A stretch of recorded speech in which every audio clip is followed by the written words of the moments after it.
Hello everyone, अब हम start कर रहे हैं क्लास 12th का 15 असर्शन रीजन वाला सीरीज़। हमने क्लास 11 तो पूरा कंप्लीट कर लिया है, उसके 18 चैप्टर हो गए हैं। आप मेरे यूट्यूब चैनल के प्लेलिस्ट सेक्शन में जा कर के, एक ही प्लेलिस्ट है उसमें, आप वहाँ पे जा कर के आराम से जो 15 क्वेश्चंस का असर्शन रीजन हमने डिस्कस किया है वो आप सीरीज़ को देख सकते हो। सो नाउ हम लोग स्टार्ट करें क्लास 12th को with the very first chapter sexual reproduction in flowering plant. So without any delay let's start with the very first question.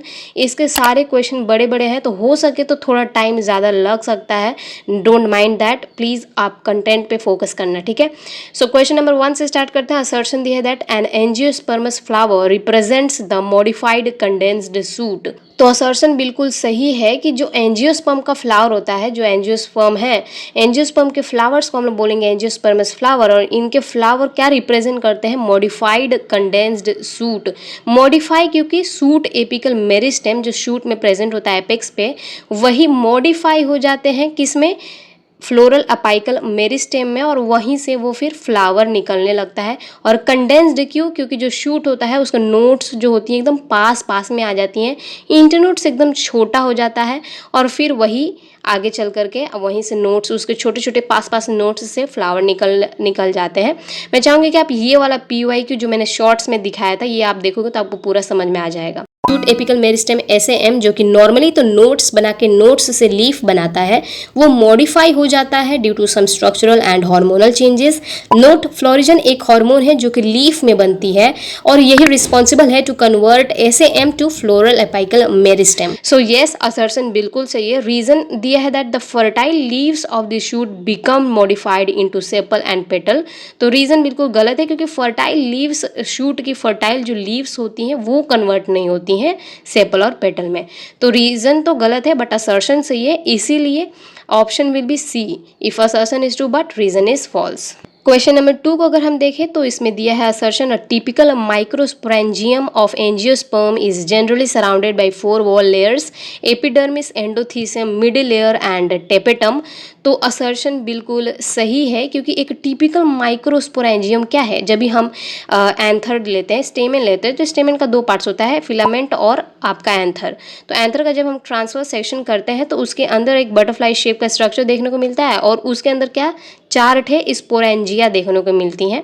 Singular अगर हम बोलेंगे तो उसको स्पोरेंजियम बोलेंगे, और चारों एक साथ बोलेंगे तो स्पोरेंजिया बोलेंगे। तो स्पोरेंजिया और स्पोरेंजियम दोनों सिमिलर वर्ड है। तो वही एक एक स्पोरेंजियम की अगर बात करें हम, तो उसका एक लेयर होता है बाहर का एपिडर्मिस, फिर अंदर उसके अंदर होता है एंडोथीसियम, फिर उसके अंदर होता है मिडिल लेयर, और उसके अंदर क्या प्रेजेंट होता है? टेपेटम। तो बिल्कुल ये असर्शन सही है। रीजन दिया है that the outer 3 wall layers perform the function of protection and helps in dehiscence of anther. तो रीजन भी बिल्कुल सही है कि जो बाहर का 3 लेयर होता है एपिडर्मिस, एंडोथीसियम और मिडिल लेयर, प्रोटेक्शन का रोल प्ले करता है। किसके लिए प्रोटेक्शन? क्योंकि अंदर पढ़ रहे हैं, देखो टेपेटम के अंदर भी हमको स्पोरोजिनस टिश्यू मिलती है, कॉम्पैक्ट मास ऑफ सेल्स होती हैं जिसको हम स्पोरोजिनस टिश्यू बोलते हैं, और यही स्पोरोजिनस टिश्यू ही आगे चल करके किस में कन्वर्ट हो जाता है? पॉलन मदर सेल में। मतलब वो सारे जो भी वहाँ के सेल्स होंगी वो आगे चल के मियोसिस करके टेट्राड फॉर्म करेगा, और फिर माइक्रोस्पोर बना लेगा। माइक्रोस्पोर मतलब वही जो आगे चल के पॉलन ग्रेन बनाएगा। तो ऐसे ऐसे स्पोर्स बनते हैं। तो इन्हीं को प्रोटेक्ट करने के लिए ये जो बाहर की लेयर्स होती हैं ये प्रोटेक्शन का काम करती हैं। कौन कौन सी लेयर? एपिडर्मिस, एंडोथीसियम और मिडिल लेयर। और ये हेल्प करता है किसमें? डिहाइसेंस ऑफ एंथर में भी हेल्प करता है। इसमें पर्टिकुलरली अगर हम देखें तो एंडोथीसियम में एक स्पेशल चीज़ मिलता है which is alpha cellulosic fibres. इसमें अल्फा सेलुलोजिक फाइबर मिलते हैं जो कि हाइग्रोस्कोपिक होते हैं नेचर में।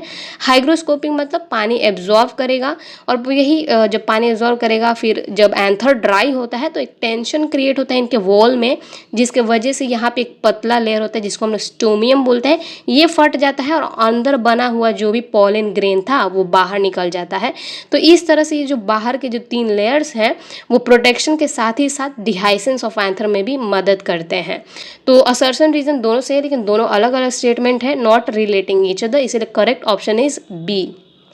क्वेश्चन नंबर 3 का असर्शन दिया that in a microsporangium the tapetal cells possess little cytoplasm and generally have a single prominent nucleus. तो पिछले क्वेश्चन में भी मैंने बताया था कि एक माइक्रोस्पोरेंजियम का जो लेयर होता है, 4 लेयर होती हैं, उसके अंदर वाली लेयर को हम लोग क्या बोलते हैं, टेपिटम की लेयर बोलते हैं। और टेपिटम की लेयर क्या है, सेल्स से बनी होंगी।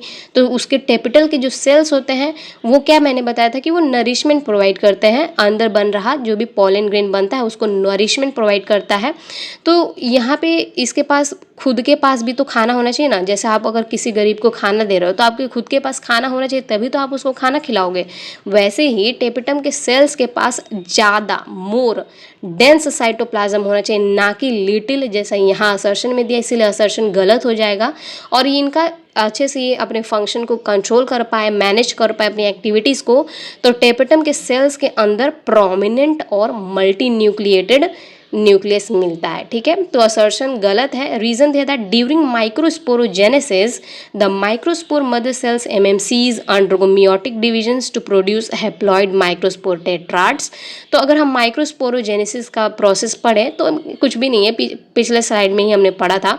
देखो माइक्रोस्पोरोजेनेसिस क्या होता है, यही जो स्पोरोजेन टिश्यूज थे इसमें सेल्स होंगे, स्पोरोजेनस टिश्यू के सेल्स, और यही जब भी इनको पॉलन ग्रेन बनाना रहेगा तो यही स्पोरोजेनस के टिश्यू सेल्स अब क्या कहलाने लगते हैं, पॉलन मदर सेल कहलाने लगते हैं।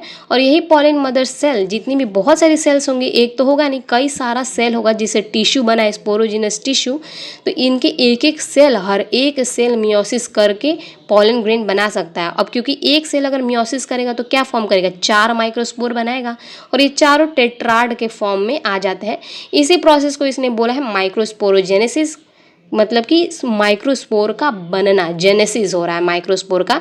तो रीज़न बिल्कुल सही है कि during microsporogenesis the microspore mother sales जो होती हैं, एमएमसी बोलो या पॉलन मदर सेल, उनमें क्या होता है, मियोसिस होता है, जिसके वजह से क्या प्रोड्यूस होता है, 4 हैप्लॉइड माइक्रोस्पोर प्रोड्यूस होती हैं, जो कि एक टेट्राड के फॉर्म में अरेंज हो जाती है। ये डायग्राम से भी आप देख सकते हो।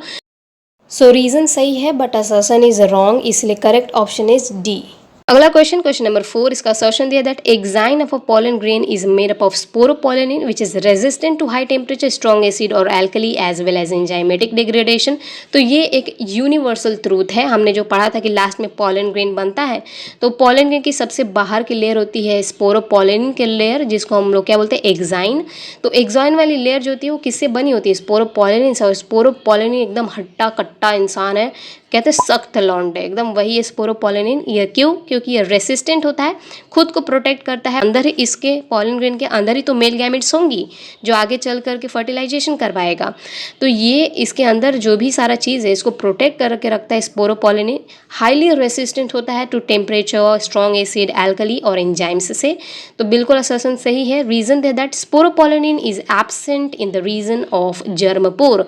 तो रीजन जो है ये भी बिल्कुल सही है। बाहर की layer which is the exine, जो किससे बनी, स्पोरोपोलेनिन से।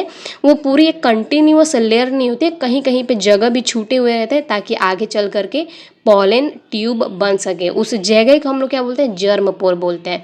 तो असर्शन रीजन दोनों सही है। फिर अगेन ये दोनों अलग अलग स्टेटमेंट है, बिल्कुल रिलेटेबल नहीं है, इसलिए correct option is B.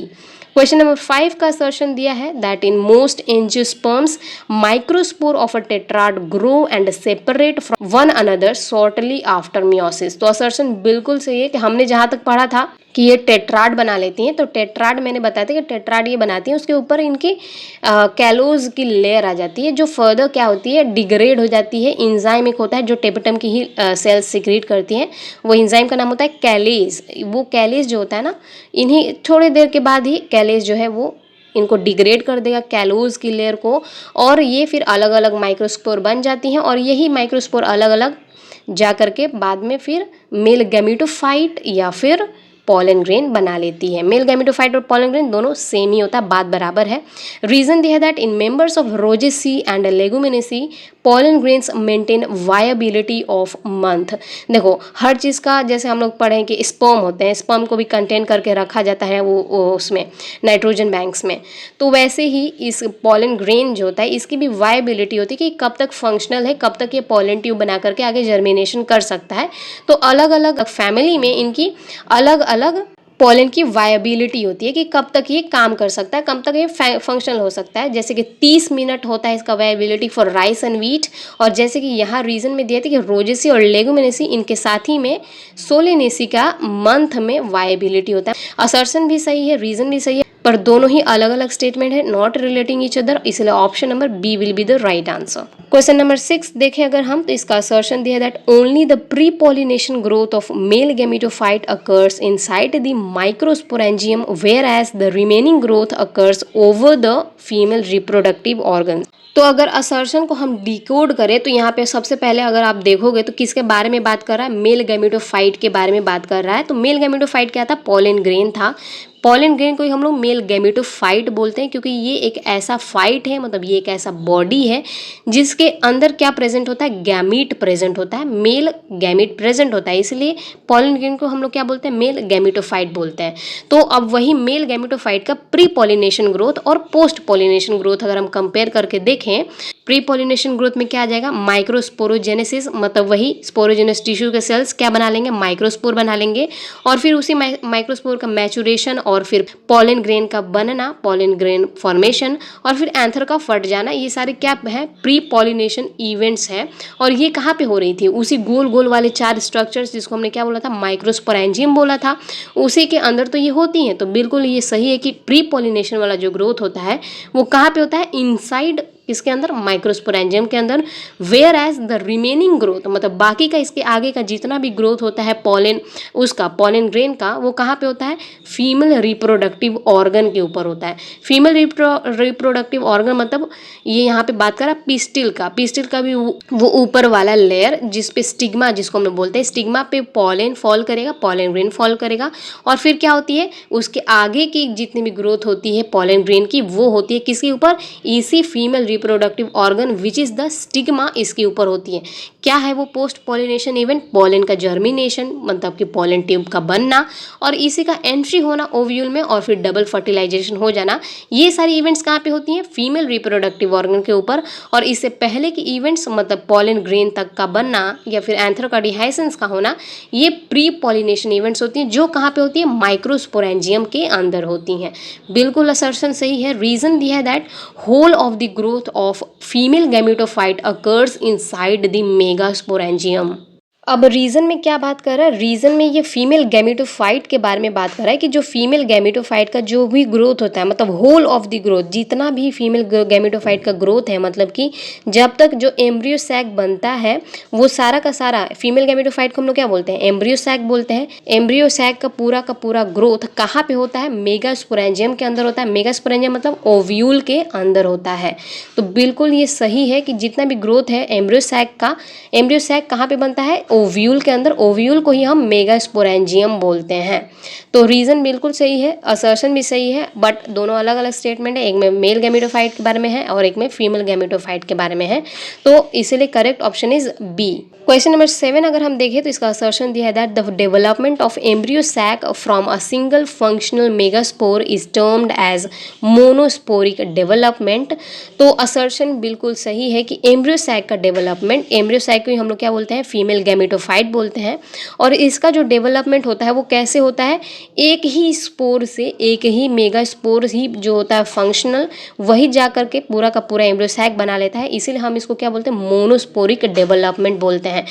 Reason दिया है that the nucleus of the functional megaspore divides meiotically to form 2 nuclei which move towards opposite poles. Reason बिल्कुल गलत है, क्योंकि मियोटिकली जो है फंक्शनल मेगास्पोर है वो मियोटिकली नहीं डिवाइड करता है, वो माइटोटिकली डिवाइड कर रहा है, मतलब माइटोसिस होता है और 2 न्यूक्लियाई बनती है जो फिर अपोजिट पोल्स पर चली जाती हैं। तो रीजन गलत है, असर्शन सही है, इसलिए करेक्ट ऑप्शन इज सी।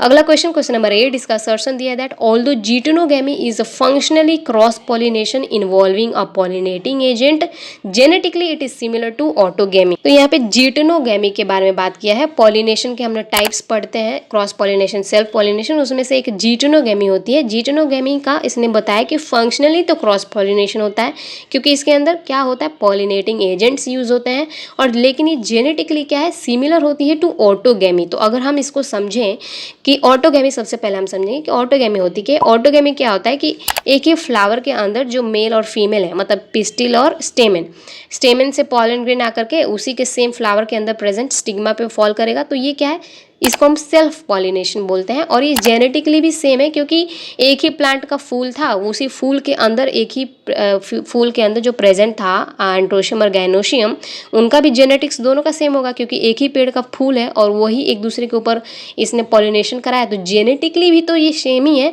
साथ ही में एक ही फूल के अंदर ये ट्रांसफर हुआ, तो ये भी फंक्शनली भी ये सेल्फ है। तो सेल्फ है, ये जेनेटिकली भी सेम है एंड फंक्शनली भी सेम है। कौन?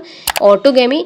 लेकिन अगर हम जीटोनोगैमी की बात करें तो जीटोनोगैमी में क्या होता है कि एक ही पौधे पे प्रेजेंट, एक ही पेड़ पर प्रेजेंट दो फूल हैं। जैसे ये वाला एक फूल है और मान लो इसी पेड़ पे प्रेजेंट ये एक फूल है, तो इस वाले फूल से जो पॉलन है वो फॉल करेगा इसके स्टिग्मा के ऊपर। तो हम फंक्शनली देखें, मतलब जो हम आंखों से देख पा रहे हैं यहाँ पे फंक्शनली जो हम देख रहे हैं कि ये क्या हुआ, क्रॉस पॉलिनेशन हुआ है। सेम ही फूल के अंदर होता तो सेल्फ बोलते हैं, लेकिन इसके पॉलन उड़ करके इस वाले फूल के ऊपर आया है, तो इसको हम फंक्शनली तो क्या बोलेंगे, क्रॉस बोलेंगे। लेकिन ये क्योंकि सेम पौधा है तो इसका जेनेटिकली ये क्या होगा, सेम होगा। जेनेटिकली ये क्या होगा, सेल्फ पॉलिनेशन होगा। तो असर्शन बिल्कुल सही, that although geitonogamy is functionally cross pollination involving a pollinating agent, genetically it is similar to autogamy, क्योंकि ऑटोगैमी का भी जेनेटिकली क्या होता है, सेल्फ पॉलिनेशन होता है, और इसका भी जेनेटिकली, किसका, जीटोनोगैमी का भी जेनेटिकली क्या होगा, सेल्फ पॉलिनेशन ही होगा। तो असर्शन सही है। रीजन दिया है that in geitonogamy pollen grains from the anther of one flower are transferred to the stigma of another flower born on the same plant। तो यही मैं आपको एक्सप्लेन भी की थी जीटोनोगैमी का प्रोसेस, कि ये क्यों वो होता है, कि ये क्यों फंक्शनली तो क्रॉस है एंड क्यों ये जेनेटिकली सिमिलर है टू ऑटोगैमी। वही रीज़न में एक्सप्लेन किया हुआ है। तो असर्शन से ये रीज़न से और रीज़न एक्सप्लेन भी कर रहा है असर्शन को, इसीलिए correct option is A. Question number 9 अगर हम देखें तो क्वेश्चन नंबर 9 का असर्शन दिया है that xenogamy is pollination between two flowers on different plant. तो अब यहाँ पर जीनोगैमी के बारे में बात करा है। पिछले क्वेश्चन में हमने क्या क्या पढ़ा, ऑटोगैमी, जीटोनोगैमी और लास्ट वाला एक होता है जीनोगैमी। तो जीनोगैमी का यहाँ पे बताया हुआ है कि जीनोगैमी क्या है। Xenogamy is a pollination between two flowers on different plants. बिल्कुल सही बात है कि जीनोगैमी में क्या होता है ना कि दो पौधे ले लो आप, यहाँ पे हमने लिया है हुआ है दो पौधे, इस वाले पौधे का पॉलन ग्रेन आकर के इस पर गिर जाएगा। तो असर्शन बिल्कुल सही, क्योंकि जीनोगैमी में यही होता है। रीजन दिया that pollination between two flowers on the same plant is autogamy. तो क्या बोला, pollination between two flowers. Reason बिल्कुल गलत है, क्योंकि ऑटोगैमी में हमने पढ़ा था कि ये एक ही फूल के अंदर जो एक प्लांट है उसके ऊपर प्रेजेंट क्या है, एक फूल, और उसी फूल के अंदर वो लोग आपस में ही एंड्रोसियम और गायनोसियम पॉलिनेशन कर लेते हैं। यहाँ पे लिखा है कि दो फूल एक प्लांट के ऊपर हैं, उनके में पॉलिनेशन होगा, ऐसा नहीं होता है। असर्शन सही है लेकिन रीजन इज रॉन्ग, इसलिए correct option is c. Question number 10 इसका असर्शन दिया है that water constitute a major mode of pollination in most of the aquatic angiosperms plants. तो असर्शन बिल्कुल गलत है, क्योंकि वाटर एक जो जितने ये ऐसा होता है ना, भले ये एक्वेटिक हैं, पानी में रहते हैं, लेकिन इनका मेजर जो पॉलिनेशन का वो है मोड है, जो मेजर पॉलिनेशन का मोड है वो वाटर नहीं होता है। वाटर में प्रेजेंट होते हुए भी ये एक्वेटिक है, पर इनका major mode of pollination is not water, या तो वो इंसेक्ट होता है या हवा, एयर या विंड होता है। ठीक है, तो असर्शन गलत है। रीजन दिया that vallisneria and zostera are example of water pollinated plant. तो वाटर में पॉलिनेटेड प्लांट जो होती हैं उसका एग्जाम्पल यहाँ पे दिया है दैट वेलिसनेरिया और जॉस्टेरा है। बिल्कुल सही है, इसमें हाइड्रेला भी आता है, हाइड्रेला, वेलिसनेरिया और जॉस्टेरा। असर्शन गलत है, रीजन सही है, करेक्ट ऑप्शन इज डी। अगला क्वेश्चन, क्वेश्चन नंबर 11 इसका असर्शन दिया that self incompatibility is a genetic mechanism which prevents self pollination by inhibiting either pollen germination और pollen tube growth in the pistil।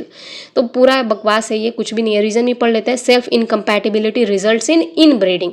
Basically इस पूरे question में self incompatibility के बारे में बात किया है। सेल्फ इनकम्पैटिबिलिटी ये हम लोग रेफर करते हैं किसके लिए, पिस्टिल के लिए हम लोग समझते हैं सेल्फ इनकम्पैटिबिलिटी वर्ड को।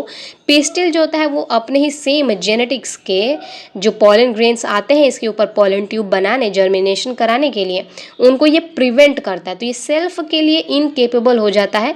अगर पिस्टिल का सेम जेनेटिक्स और सेम है आपका पॉलन ग्रेन का भी जेनेटिक्स, वो दोनों आकर के नहीं मिलेंगे, पॉलन का ग्रोथ को वो रोक देगा। या तो वो अगर पॉलन का ग्रोथ हो रहा है तो पॉलन ट्यूब नहीं बनने देगा, या तो डायरेक्ट पॉलन का जर्मिनेशन पूरा का पूरा प्रिवेंट ही कर देगा। तो अगर सेम के जेनेटिक्स आ रहे हैं तो मतलब वो पॉलन को ग्रो करने से रोकेगा। और अगर सेम हो गया पिस्टिल का और फिर पॉलन का जेनेटिक्स अगर सेम हो जाता है तो वाकई में कोई वेरिएशंस नहीं आएंगी, जो आगे जो भी उसका जनरेशन होगा उसमें कोई वेरिएशन नहीं होंगी। इसको हम इन ब्रीडिंग बोलते हैं, सेम एज एसेक्सुअल रिप्रोडक्शन। और अगर डिफरेंट होता है, पिस्टिल का अलग जेनेटिक्स है, पॉलन ग्रेन का अलग जेनेटिक्स है, इसी को ये पिस्टिल अलाउ करेगा, इसी वाले पॉलन ग्रेन को ये चूज करेगा। क्यों? क्योंकि वेरिएशंस आएंगे। वेरिएशंस को ही हम लोग बोलते हैं आउट ब्रीडिंग। और सेम एज ये सेक्सुअल रिप्रोडक्शन होता है, जैसे मम्मी पापा हो गए उनसे हम लोग आए हैं तो उनकी तरह हम लोग सेम नहीं, हमें कुछ वेरिएशंस हैं, तो इसको हम लोग सेक्सुअल रिप्रोडक्शन भी बोलते हैं। तो असर्शन बिल्कुल सही है कि जो सेल्फ इनकम्पैटिबिलिटी है ये एक जेनेटिक मैकेनिज्म है जो किसको प्रिवेंट करता है, सेल्फ पॉलिनेशन को रोकता है। सेल्फ पॉलिनेशन में वही सेल्फ पॉलिनेशन हो जाएगा, सेम जेनेटिक्स वाले आ जाएंगे, सेल्फ पॉलिनेशन उसको ये रोकेगा। कैसे रोकता है? आइदर पॉलन जर्मिनेशन, पॉलन का जर्मिनेशन रोक देगा, या फिर पॉलन ट्यूब अगर जर्मिनेट हो भी गई है तो उसको फर्दर ग्रोथ करने से रोक देता है। कौन? पिस्टिल। तो असर्शन बिल्कुल सही है। रीजन दे that self incompatibility results in inbreeding, तो ये गलत है। सेल्फ इनकम्पैटिबिलिटी जब अगर हो रही है, वो सेल्फ के लिए इनकेपेबल है, तो इन ब्रीडिंग नहीं होगी, वो क्या होगी? आउट ब्रीडिंग होगी, क्योंकि वो आउट ब्रीडिंग को प्रमोट कर रहा होता है। तो असर्शन सही है लेकिन रीजन गलत है, क्योंकि रीजन में इन ब्रीडिंग दिया हुआ है। तो correct option is C if assertion is true but reason is false. अगला क्वेश्चन हम देख रहे हैं, क्वेश्चन नंबर 12। इसका असर्शन दिया that in angiosperm endosperm development preceded embryo development. तो एंजियोस्पर्म के अंदर एंडोस्पर्म का डेवलपमेंट जो होता है वो पहले हो जाता है किसके? एम्ब्रियो के बनने से पहले। तो ये बिल्कुल एक जरूरी है ऐसा प्रोसेस का होना भी, क्योंकि अगर पहले ही एम्ब्रियो बन जाए तो एम्ब्रियो को खाना देने के लिए, नरिशमेंट के लिए कुछ होना भी तो चाहिए जिससे वो डेवलप कर सकेगा एम्ब्रियो, फिर आगे चल के यही सीड बनाएगा। तो इसीलिए एंडोस्पर्म का पहले डेवलपमेंट हो जाता है एम्ब्रियो के डेवलपमेंट से।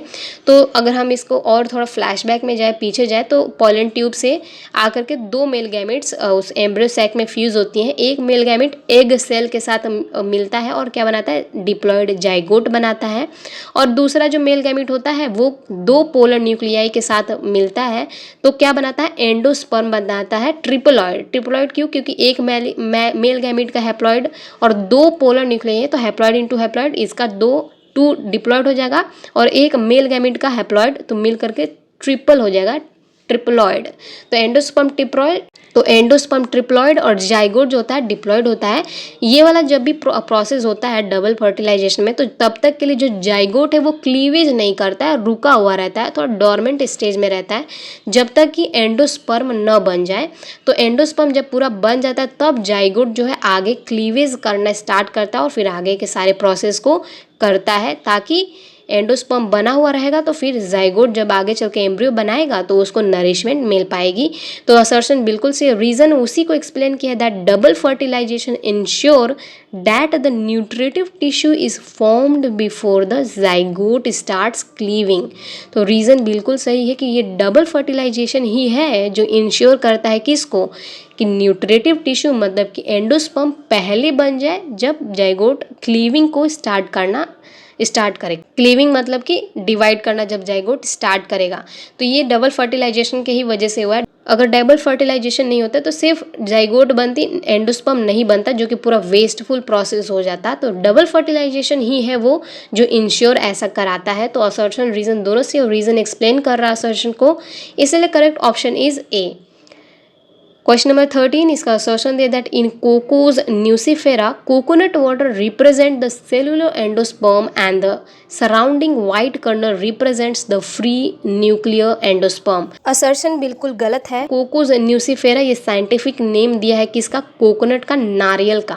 उसको जब फोड़ोगे अगर आप तो व्हाइट जो गड़ी होता है जिसको हम लोग बोलते हैं व्हाइट कलर वाला, और उसके अंदर पानी होता है, तो व्हाइट वाला जो होता है वो क्या होता है, एंडोस्पर्म ही है। लेकिन एंडोस्पर्म दो तरह से कर सकता है डिवीजन। अगर वो फ्री न्यूक्लियर डिवीजन करे, मतलब उसका nucleus back to back division करे और साइटोकाइनेसिस ना हो, मतलब सेल ना बने उसमें, सिर्फ और सिर्फ न्यूक्लियस डिवाइड करे, तो वो क्या बना लेता है, फिर वो कोकोनट का जो पानी होता है वो फ्री न्यूक्लियर एंडोस्पर्म कहलाता है। कि कोकोनट वाटर और कॉटन में भी ऐसा ही देखने को मिलता है।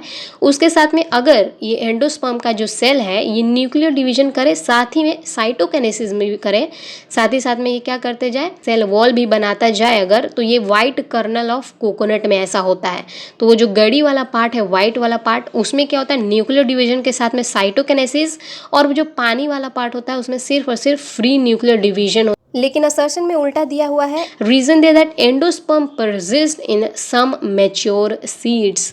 तो जो मैच्योर, देखो एंडोस्पर्म जो था उसको यूज़ करके जाइगोट जो है खाना अपना ले रहा था, और जाइगोट से फिर आगे चल के क्या बनेगा, एम्ब्रियो बनेगा, और एम्ब्रियो से फिर सीड बन जाता है। तो ये जो सीड होता है मैच्योर सीड, उसके अंदर कुछ कुछ किसी प्लांट्स के अंदर ये जो सीड होता है उसमें एंडोस्पर्म अभी भी रहता है मैच्योर फॉर्म में। अगले साइड में मैंने ये दिखा है, देखो एंडोस्पर्म अगर रहता है तो उसको हम लोग एंडोस्पर्मिक सीड बोलते हैं या एल्ब्यूमिनस सीड बोलते हैं। जैसे कि बार्ली, मेज, व्हीट, सनफ्लावर, कैस्टर और राइस, इनमें ये प्रेजेंट होता है। तो रीजन बिल्कुल सही है, but assertion is false, hence correct option is D. Last second question which is question number 14, इसका असर्शन दिया that exalbuminous seed do not possess any residual endosperm as it completely consumed during embryo development. तो वही seed के बारे में ही बात कर रहा है। कुछ ऐसी सीड्स होती हैं जिनमें एंडोस्पर्म रहता है, कुछ ऐसी होती हैं जिनमें पूरा का पूरा एंडोस्पर्म खत्म हो जाता है, जाइगोट सारा एंडोस्पर्म खा लेता है, और कुछ ऐसी सीड होती हैं जिनमें न्यूसेलस के सेल्स रह जाते हैं, उनको पेरिस्पर्मिक सीड बोलते हैं। तो जिनमें एंडोस्पर्म होते हैं उनको एल्ब्यूमिनस सीड भी बोलते हैं। एग्जांपल मैंने बताया था, बार्ली, मेज, व्हीट, सनफ्लावर, कैस्टर, राइस। और नॉन एंडोस्पर्मिक या एक्स एल्ब्यूमिनस भी इसको बोलते हैं। इनका एग्जाम्पल है बीन, ग्राम, ग्राउंड नट और पी। और पेरिस्पर्मिक सीड वो होती है जिनमें वो न्यूसेलस वाला पार्ट होता है। न्यूसेलस के सेल्स अगर बच जाते हैं मेच्योर सीड में तो उसको हम लोग पेरिस्पर्मिक सीड बोलते हैं। ये नीट पॉइंट ऑफ व्यू से इंपॉर्टेंट है। इसका एग्जांपल क्या है, ब्लैक पेपर और बीट। तो यहाँ पे एक्स एल्ब्यूमिनस के बारे में बात किया, मतलब नॉन एंडोस्पर्मिक के बारे में। तो ये बिल्कुल सही है कि वो कोई भी रेजिडुअल एंडोस्पर्म नहीं रखते हैं। तो असर्शन सही है। रीजन दिया that wheat, castor, pea and groundnut are all are example of exalbuminous seed. तो रीज़न गलत है क्योंकि इसमें व्हीट नहीं आता है, कैस्टर भी नहीं आती है, पी आता है, ग्राउंड आता है, ग्राम एंड बीन आता है। तो यहाँ पे रीज़न गलत है क्योंकि एग्जाम्पल गलत दे दिया है। असर्शन सही है, इसलिए correct option is C. Last question which is question number 15, इसका असर्शन दिया that in plants apomixis is a form of asexual reproduction that mimics sexual reproduction and apomixis involves the production of seeds without the fusion of gametes। तो apomixis क्या है, apomixis में हम जो starting में हमने पढ़ा था कि न्यूसेलस के सेल्स में एक प्रोमिनेंट मिलता है सेल जिसको हम लोग क्या बोलते हैं, मेगास्पोर मदर सेल, जो कि क्या था, डिप्लॉयड था। वो क्या करता था कि मियोसिस करके 4 मेगास्पोर बनाता था, जिनमें से 3 जो होता था डीजेनरेट हो जाता था और एक फंक्शनल मेगास्पोर आगे चल के माइटोसिस करके पूरा का पूरा एम्ब्रियो सैक बनाता था और फिर उसमें फर्टिलाइजेशन होकर के एग और सीड वगैरह बनती थी। लेकिन एपोमिक्सिस में क्या होता है कि जो मेगास्पोर मदर सेल है जो कि डिप्लॉयड था वो कुछ मियोसिस नहीं करेगा, वो डायरेक्ट माइटोसिस करेगा और माइटोसिस करके वो एग सेल बना लेगा जो कि डिप्लॉयड ही होगा, क्योंकि मेगास्पोर मदर सेल यहाँ पे डिप्लॉयड है और इसने माइटोसिस की है और यही एक सेल सीड बना लेता है। तो एपोमिक्सिस क्या है कि ये एक एसेक्सुअल रिप्रोडक्शन है, क्योंकि यहाँ पे मियोसिस हो नहीं रही है, यहाँ पे कोई वेरिएशन नहीं आ रहा है, इसीलिए एसेक्सुअल रिप्रोडक्शन है जो किसको मिमिक कर रहा है, सेक्सुअल रिप्रोडक्शन को मिमिक कैसे कर रहा है, क्योंकि यहाँ भी सेक्सुअल रिप्रोडक्शन की तरह सीड बनती है, इसीलिए ये एसेक्सुअल रिप्रोडक्शन तो है लेकिन ये किसकी तरह एक्ट करता है, सेक्सुअल रिप्रोडक्शन की तरह एक्ट करता है। असर्शन बिल्कुल सही है। रीजन दिया है that apomixis involves the production of seeds without the fusion of gametes. तो रीज़न बिल्कुल सही है, क्योंकि apomixis involves the production of seeds without the fusion of gametes, इसीलिए apomixis is a form of asexual reproduction that mimics sexual reproduction. Assertion reason दोनों से, और reason जो है एक्सप्लेन भी कर रहा है असर्शन को, इसलिए correct option is A. So here we complete this entire chapter sexual reproduction in flowering plants. इसके 15 क्वेश्चन हमने डिस्कस किया। आई होप आपको समझ में आया होगा ये पूरा। Thanks for watching. Thank you so much.